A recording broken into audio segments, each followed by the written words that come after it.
Hi friends, today we are doing a retest of Audi A4. So we had some issues with air conditioning system. We have changed the control module and we have configured the new AC control module. Like you can see the old panel in my hand, and the new panel is now installed in Audi A4. While we are at SPNZ Autotech, and you can see there are a couple of errors. What happens when we fix some of the problem, the module recognizes some of the safety features again, and we are gonna redo the scan today. So we have almost hooked in with the Bluetooth module. You can see at the bottom it's blue light which states it's connected.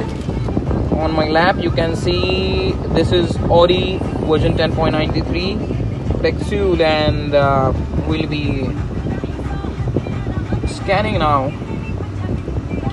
As you can see, this is the US and the Indian version, so obviously we will select the Indian version. While we have changed some of the sensors, the condenser motor sensor have been replaced. This is the old one that I am holding in my hand, and I purchased it from Audi.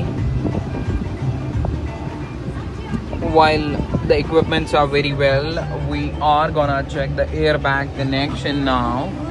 You can see that the airbags on the pillar panel